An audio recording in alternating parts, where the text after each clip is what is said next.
Merhabalar. The desperate ranchers at last decide to try and find a solution to their problem. We better do something about Bronder. I've had south. You get the ranchers north of here. We meet in Lordin's barn at 8 tomorrow. You bet we'll be there. It's time we had a meeting. Meeting. Lord a wise and respected man is chosen to speak to the worried ranchers. He's right, I'm sticking. As much as I hate to admit defeat, I say, Sal, we don't want no more killings. He's right, I'm sticking. You're free to decide for yourselves. But tomorrow I'm saying Lord is right. İmkanı yok bu kelimenin tomorrow olduğunu anlamamın. Mısır sesi okuduğum için anladım. Back in Tom Bronder hears of their decision. Oh, I knew they'd see it that way. Hey, Slick, call Bronder. It's Rudy, boss. What the? This was pinned the Rhodesy back. He's shut up bad. Üf, kötü konuşuyorlar.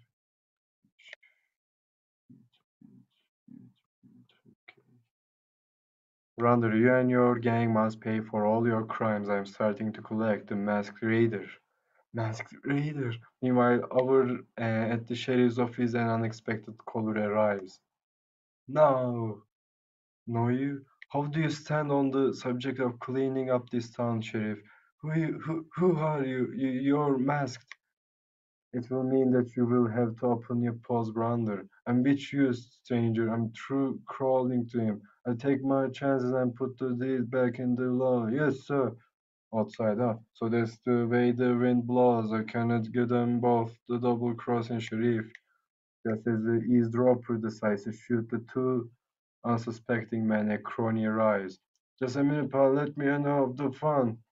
But the masquerader, hearing their voices, goes out the rear door. All you fellows are in for a treat.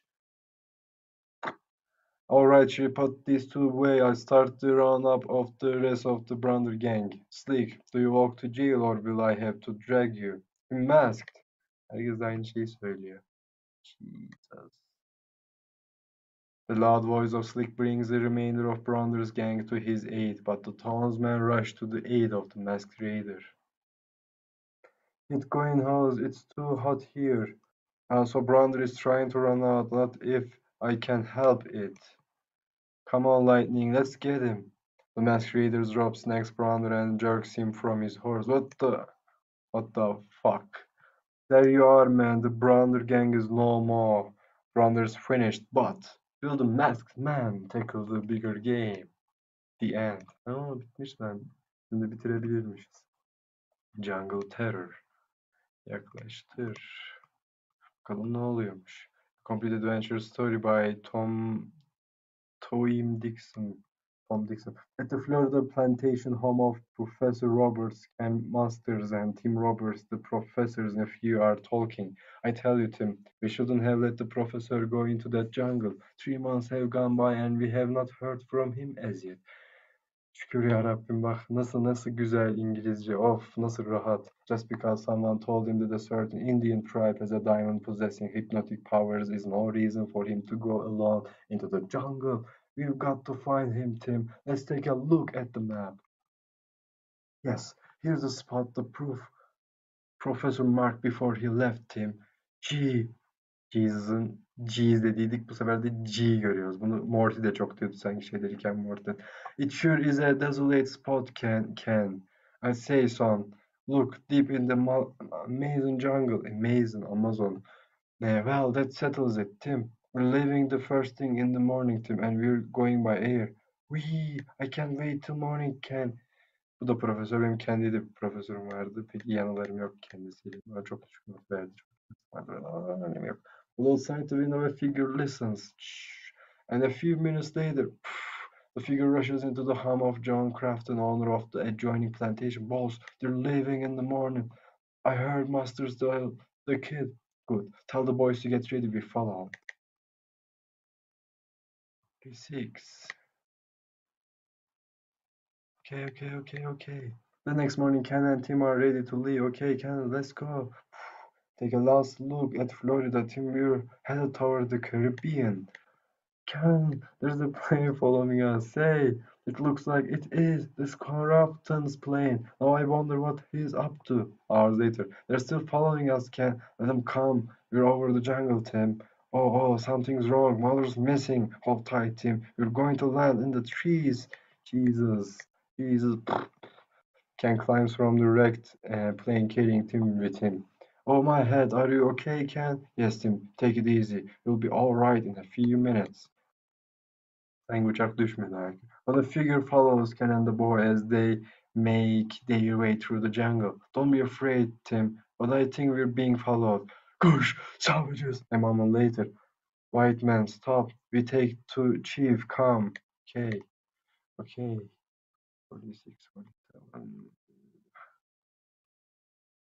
Meantime, Crafton and his men land in the jungle and set out to find Ken and Tim. Straight ahead, boys, and step on it. I'm keeping my gun handy, boss. Here's what we do. We follow Masters and the kid until they find Professor Roberts. Then we wait, and when they get the diamond, we let them have it and make our way back to the plane. Hey, boss, take it easy. My feet hurt. But, boss, help! Do something quick! I got him, boss. Bang, bang. Nice work, Mike, but come on, let's get going. We've got to find what's happened to Masters and the kid. Come on, boss. I'll show these savages whose balls run here. Tam şey ya, kasabalı. Suddenly a whizzing sound pierces the ear and, oh, he's dead, Slug. Must have been a poison arrow. Don't move, boss. They're all around us. I can see them through the bushes. Şimdi burada bir şey kabul edeyim. Ben bu kadar çok insanın öldüğünü beklemiyordum. Bu Marvel'lerde falan ama bu Marvel mi? Marvel yazıyor. Bunlar Marvel'in böyle büyük versiyonu falan herhalde bunlar. Not sure. A moment later they are surrounded by savages. They are motioning for us to follow them. We'd better do as they say, boss. I don't like the way they're looking at us. The two men are led to the native village. Cesur en iyi ya, vahşi geldi aklıma. Tamam mı? Tamam. Meanwhile, Ken and Tim are led to the chief's hut. I'm okay now, Ken. Good, Tim. Take them to the prisoner's hut. We will kill them later. Aynı dili konuşuyorlarmış. What a surprise, IQ. This is good. We've come down here to get your uncle out of a jam and we get in one ourselves. In there, do not try to escape. Gosh, Ken, now we'll never find Uncle John. And as they enter the hut, Ken, look, it's Uncle John. Tim, Ken, what are you two doing down here? We came after your professor, but why are you a prisoner? I thought you knew this tribe. At first they were friendly, Ken, but when they saw I was after the hypnotic diamond, they threw me in here. But look, I found an opening in this corner. It must lead somewhere. I go first. When the coast is clear, follow me. Go ahead, Tim. You're next, but take it easy. It might be a big drop. Uncle John is helping me from below. Come on, Ken. Yes, Tim, gosh, I had no idea this place was so deep. Shall I let go, Uncle John? Shall I let go, Uncle John? A few minutes later, Ken joins them and the three set out in the darkness. And close, Tim. See anything, Ken? No, wait, yes, a light. Great Scott, Ken. That light, it's as hot as a furnace. What is it? Human torch değil. Geç kaldık. Wow, you'll see, Prof. Get closer. Diamonds, man. Diamonds, not one thousands. Niye o zaman dediler? It's as hot as a furnace. Niye bu kadar sıcak ki bunlar? Diamonds, not one thousands. 49. 49. I think I'll take. Stop. Don't touch those diamonds. Hands up, all of you. Look, it's Crafton. Well, it is. How did you get down here, Crafton? If you must know, Masters will land after you cracked up and were captured by those savages. They put us in a hut, escaped into the jungle and found a cave. This is where it led to. Ha! And there is a way out of here. Sure, but you'll never get to use it, okay? So, like, fill your pockets and mine, and we'll run out of here. The savages will take care of these three. But as Slug steps forward to touch the diamonds, zing! Slug, he's dead. They're coming. We'll be killed. I'm getting out of... Derken bu da öldü büyük ihtimal. Aynen. Can another arrow, look out. Oh. And as Crafton falls to the ground, Ken dives for the gun. Ken, listen, they're coming down the tunnel. Bang, bang. Jesus. Run for it, man. I'll hold them off. We've got to find Crafton's plane. It's our only chance. Bunun...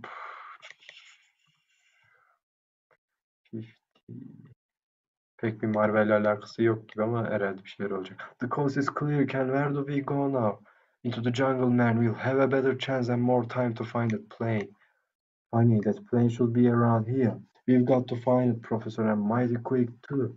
There it is. Can Uncle John, quick. I see it. Crafton's plane. Follow me. Starter up, Prof. I'll hold him off so we'll have enough room for a takeoff. Right, Ken. Kendi feda mı ediyor? Open quick, they're getting closer, Ken. Bang, bang. We just made it, Ken. Yes, Tim, but our trip was a failure. Thousands of diamonds and we didn't even get one. That's what you think, Ken. Look, I managed to grab one during all that confusion. Isn't it a beaut? Say, that's great work, Professor. Okay, 51. Aha, bitmiş lan. Bu neymiş? Burning Rubber, a short story about the Auto nasıl okunuyor? Auto Racetracks by Raymond Gilman. The crowd roared with laughter. Bill Williams knew what they were laughing at, his coveted Bluebird. Compared to the other cars in the race, the Bluebird looked a bit shabby. But one thing was certain, there weren't any better mechanics or drivers than Bill and his able mechanic, Fred Turner. Everything's shipshape, Bill. You know, I feel kind of sorry for those other monks. I'd hate to lose a race if I spent a lot of dough on a 2-ton chrome-plated model. Fine. Well, I don't know. I'd give a lot to dress my ladybird here up with a lot of new feathers. I don't give a hoot what the crowd thinks myself, but I feel sorry for my lady's sake. I don't give a hoot dedi burada. Bunun yerine I don't give a damn denir. I don't give a fuck denir. I don't give a slightest care gibi bir şey denebilir. Yani bu hoot, etçük, argomsu görünen ama aynı zamanda I don't give a fuck kadar ağır olmayan bir şey. Got it, fella. I think you did pretty well digging up the entry fee. After all, you spent plenty for parts for our new supercharger. Yep, that's all on the hop now. Don't kid yourself that we have any cinch. We have the best drivers in the business here today. What's the matter with you today, Bill? I never heard you talk like this before. You sound as though you lost faith in your Bluebird. No, not on your life. That's one thing I'll never do. I guess it got under my skin a little bit. Those people laughing at her, I mean. That's better. By the way, doesn't Anne ever complain about your spending so much time with your lady here? Ben seni dediydim, arabalar kadındır dediydim, lady. Tabii ondan bahsediyorlar, sendir anlamadıysam. Yes, she was kidding me the other night. Well, there goes the signal, Bill. Move over. Listen, old man, let me take it alone this time. I don't know why I want to. I will humor me this once. Will you? I know I feel a lot better if I get out there alone. Sure, Bill, anything you say, only be careful. Bill shot ahead with a roar that surprised the smiling crowd that had gathered around to poke fun at the Bluebird. He was hardly topped on the line when the second starting signal was given. There were 8 cars in the race besides the Bluebird. The combined noise of dozens of unmuffled explosions thundered out into an increasing crescendo that thrilled some and annoyed others. Wun, wun, wun. To Bill it was sweet music, the powerful voice of his ladybird. Bill was in his glory. He could feel his whole body grow taut with a passionate desire to go faster, faster, faster. The stiffer his body grew, the harder his foot pressed the accelerator. He was setting the pace, the other cars directly behind him weaving back and forth. He was at his perfect ease now. He felt that the ladybird was standing still and that the track was some never-ending ribbon that kept derken durumlar oraya geçmeden burada bir şey geldiydi benim aklıma. Neydi o neydi? Neyse. 52. Yaklaştır.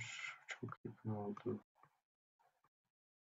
Unfolding in front of him, he was in a new world, a world all his own. And the girl was literally sitting on the edge of her seat as she watched the bluebird madly rush on in meaningless velocity. Or so it seemed to her. Hello, Anne, enjoying the race?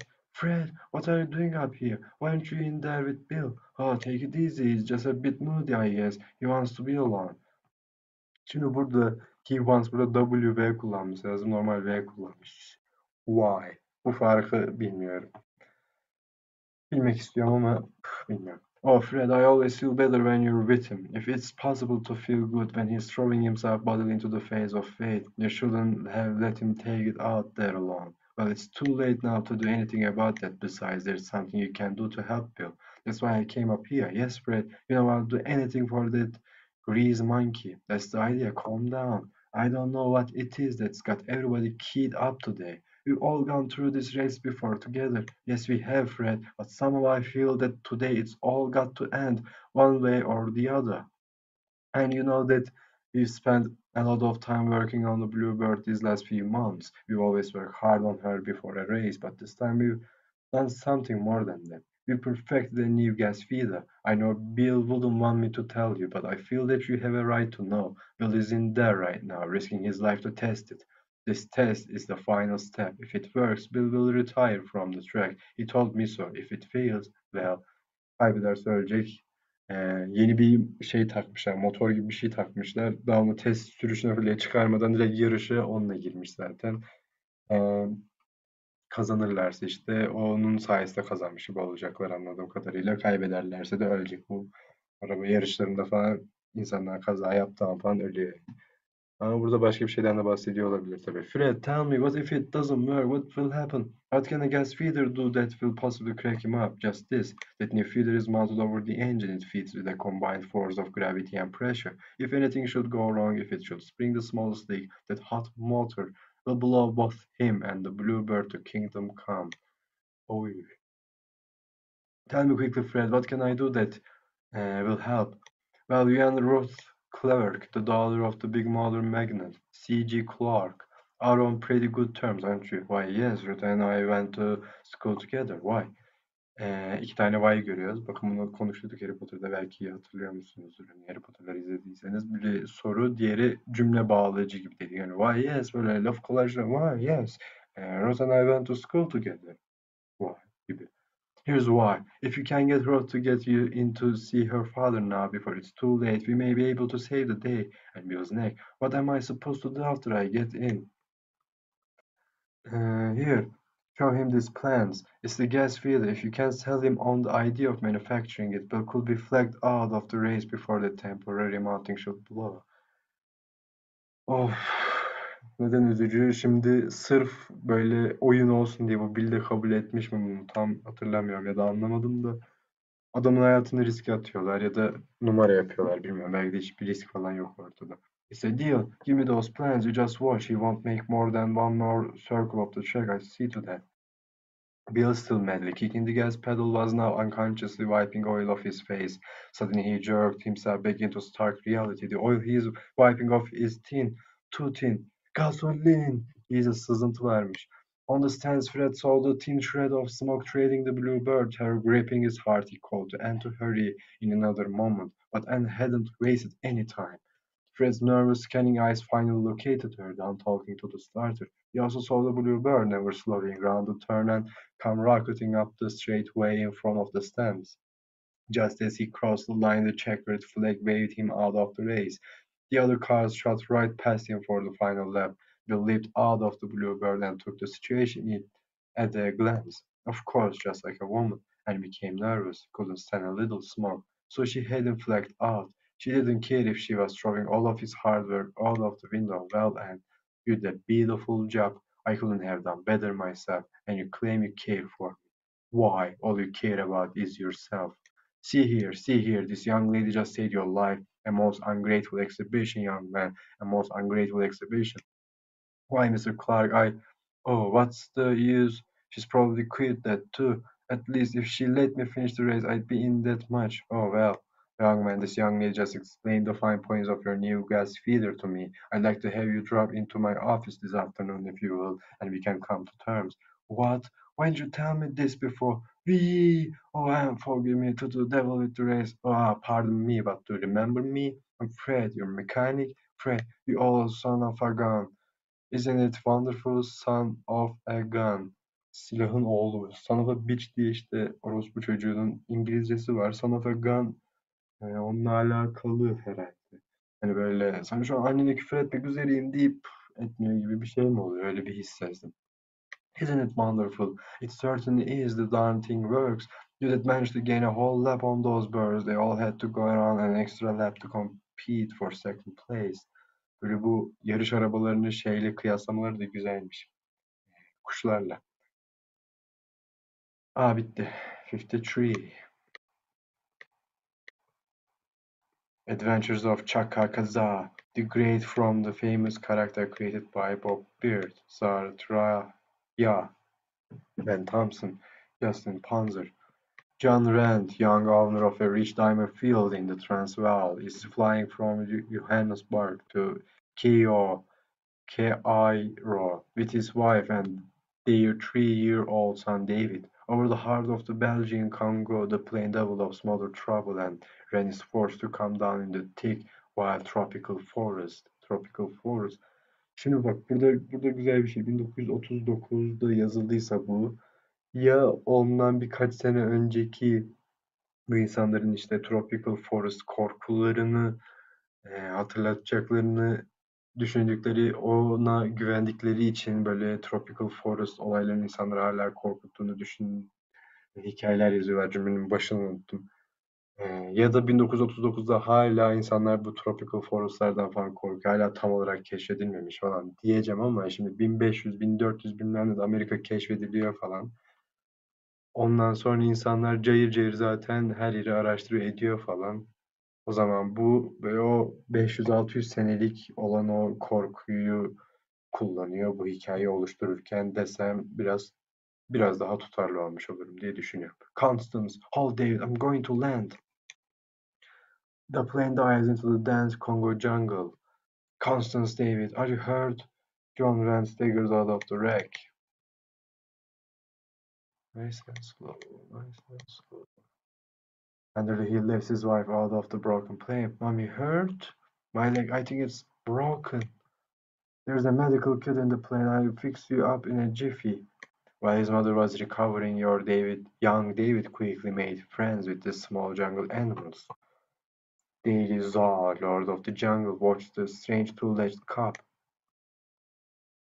Another pair of keen eyes watched the boy as he plays near the edge of the small clearing. Look, Daddy, Najaga, the leopard could wait no longer. A warning cry from David's mother brings John Rand with a rifle.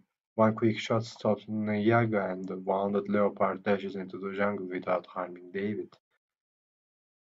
55. You hurt him, now he won't come back. David has no fear of jungle animals. Strange, he doesn't seem to be afraid of any beast. Rand marvels at the boy's lack of instinctive fear. Later, the father's automatic saves David from an emerald green snake. Even then, the boy mourns the passing of a fellow denizen of the wild. Back there, Daddy, he's my friend. Joran's announcement that searching planes would soon find them did not cheer David, unhappy with the thought of having to leave his new jungle companions. Bu hikaye nereye gidiyor gerçekten merak ediyorum. Days followed with no sign of rescue, during which time Rand built a safe and comfortable dwelling for his family out of parts of the wrecked plane. Constance recovered rapidly and David's skin bronzed until the remnants of his torn clothing he resembled a sturdy young savage. Tarzana dönmüş. Water and fuel were within easy reach and the parents were becoming reconciled to the strange environment when, John, I hear a plane. I light the signal fire. In the clearing, smoke rose high as the drone of the plane grows louder. Rand splashes out into the lake away from the towering trees and waves at Tarpaulin. 56. Not a sign of Rand or his plane, no chance of finding them in this jungle. Turning, the pilot circles to the north without seeing the smoke. With a sinking feeling, Rand and his wife watch the plane disappear. Poor, this is a busy highway. There will be another along soon. True, the plane came again the next day and one the day after, but each time it was farther from their lonely camp until finally they came no more. The day came when Constance lay in the hut consumed by a raging fever. She died from the ravages of the tropical fever. Rand was heartbroken. Morbidly he toyed with the idea of ending it all. Life had no meaning for him. His wife's last wish had been that the boy must live. The boy must survive falan. Harry Potter geldi aklıma. That thought, that conviction brought Rand back to his senses. Immediately he began making plans to trek back to civilization. David knew where the sweetest flowers grew for his mother's grave. The heavy rain stopped and Rand studies the map he carried in the airplane. It's about 200 miles to the nearest white outpost. That evening a terrible storm lashed jungle. Şimdi buradan buraya geçmiş ama niye böyle dengesizlik etmişler? Üzücü yani. 57. Of çok güzel yapmışlar şu şimşekleri. As giant baobab trees plunked and fell, Rand swept young David into his arms and ran for the shelter of a cave. A sizzling bolt of lightning sends a mammoth tree crashing down on their heads. Rand thrusts the lead aside as the falling baobab sends him spinning. Do we still have to start home soon? Home? Quickly the storm passed and Rand was the next conscious of being led back to the hut. Burasını ilk okumam gerekiyormuş.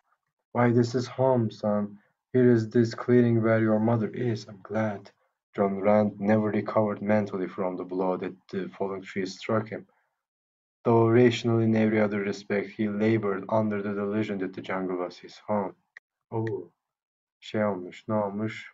Kafasına ağaç inince burayı evi zannetmeye başlamış. Amerika falan değildi.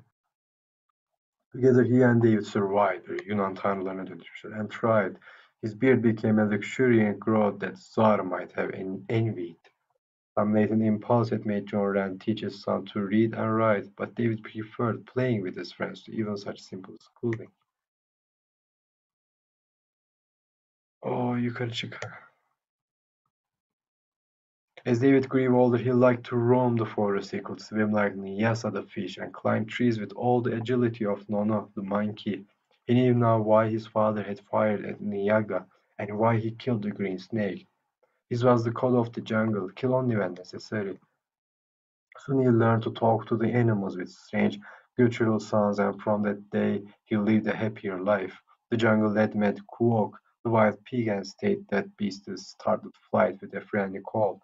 While swimming in the lake, he was in turn startled by a great beast that rose from the shallows, Wallah, the hippopotamus. He had his first view of Traya and longed to ride on that great grey back. Though he did not know it, David had another companion. Zar kept pace with him as he raced through the jungle. A floating speck in the sky brought his eyes upward. He watched Crew, the buzzard, drop towards the earth. Neymiş? Kuştan bahsediyor. 59. Quickly David ran to where Crew perched in a tree-top. The stillness was rent by a blood-curdling roar, that of Za, and with a nod of fear.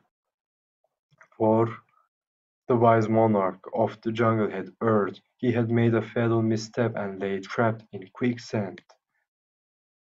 Zar was up to his lunges now and could not hope to gain solid ground. David could see the hopeless light in the lion's amber eyes and could not resist the forlorn appeal. Desperately he seized fallen branches and thrust them towards Zar. Inch by inch Zod drew his tiring body across the tangle of boughs until at last it stood free of the clinging sands. For a few minutes Zod lay panting in the tall grass while Shah, his mate, nuzzled close. Zar surveyed the man-cub and that a strange pact of truce was made.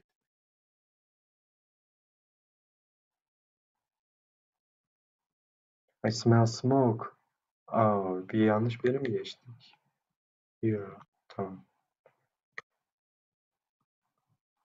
I smell smoke. Nonsense. We put our fire out before leaving. A week after the rescue of Zara, David and his father were exploring the forest when there it is! Swiftly they traveled through the trees in the direction of the strange smoke. Peering through the branches, they saw a black man squatting before a fire. A short distance away, two other blacks scooped gravel from a stream washed by a fat white man. Dropping to the ground, Rand stepped into the clearing and walked straight to the group. Burada Yine işte Watched by a Fat White Man dendiği an direkt anladığımız şey şu: bu adam iş adamı, bunları satın almış, kiralamış, bir şey etmiş, zengin, ticaretçi, tacir, her neyse. Niye karşıyım? Watched by a Fat White Man. Hani bir adamın kilolu olmasından direkt böyle onun işte kötü, köle çalıştıran iş adamı olduğu hissine kapılmamamız da gerekebilir. Belki de iyi adamdır. Şimdi hiç belli olmuyor bunun sağ solu. Ama bu hani kilolu adamın şey olması falan, bilmiyorum, bana az buçuk sorunlu geliyor yani. İnsanların fiziksel özellikleri üstünden paraları nasıl kazandıklarına dair çıkarımlar yapmak doğru gelmiyor.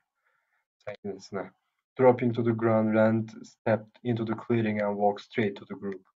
From their actions, David knew they were arguing and that his father was commanding them to leave.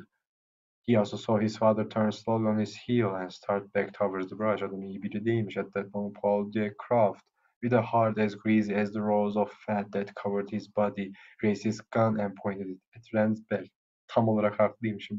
Okuduğumuz şu cümle böyle bayağı nefret kokuyor. Ama analiz etmemiz lazım gerçek İngilizce için. At that moment, Paul de Craft, with a heart as greasy, böyle kalbi vücudunu kaplayan o yuvarlağımsı yağlar kadar yağlanmış böyle. Bu kadar nefret olabilir anca yani. Raised his gun and pointed it at Rand's back. Arkadan vuruyor. Kilolu insanlar arkadan vurur falan.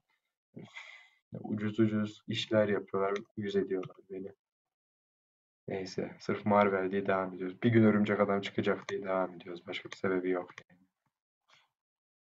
Quickly David fitted an arrow to his bow. John Rand was aware of a sudden humming beside his ear.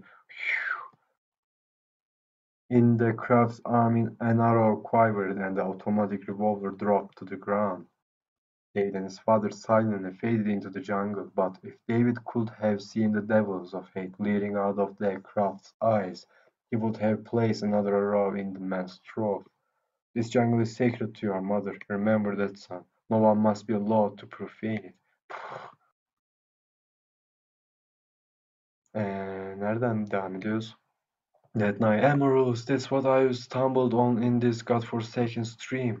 And some half-crazed hermit thinks he can order me from here. Mubangi, go find his camp and see if there are others. In a short while the native returns. I saw Inkosi, the man and boy, no others. They have no guns. Good, that will make it easier.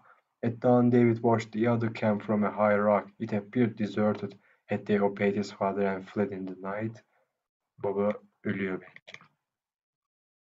Şimdi burada tekrar açmamız gerekiyor. Lütfen bir bekleyin. 61